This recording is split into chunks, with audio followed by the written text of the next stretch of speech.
විපක්ෂ නායක ජගන සේවේ තවත් වැඩසටහනක් මතුගමදී අද පැවැත්වුණා.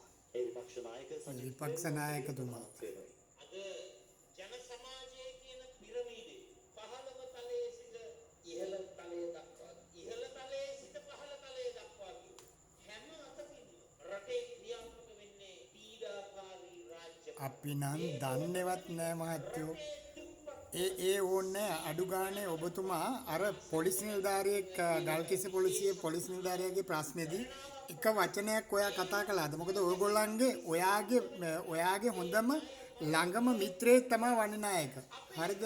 ඒක නිසා ඔබතුමා ඒ ගැන කතා කළේ නැහැ. කරුණාකර ඔබතුමාට කතා කරන්නත් බෑ අනික. ඔබතුමාගේ බල්ලෝ බලාගත්ත එසයි මහත්තුරු.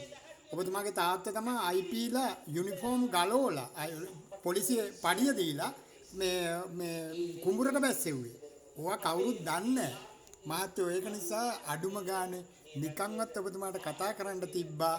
අර ගල්කිස්සේ මුළු රටම එක පැත්තක් වෙලා කතා කරනකොට ගල්කිස්සේ ඒ පොලිස් නිලධාරියට ඒ කියන්නේ රාලහමිට යන්තම් වචනයක් හරි පක්ෂව කතා කරන්න තිබ්බා. නමුත් ඔයාලට කතා කරන්න බෑ. නීතිඥවරයා ඔයාගේ හොඳම මිත්‍රයා. ඒවයි අපි කතා කරන්න ඕනේ. මේක හරි විදියට රට යනවනේ බලන්නකෝ. ජනතාව කොච්චර ජනතාව සාධාරණද කියලා දැක්කද? සමගි ජනබල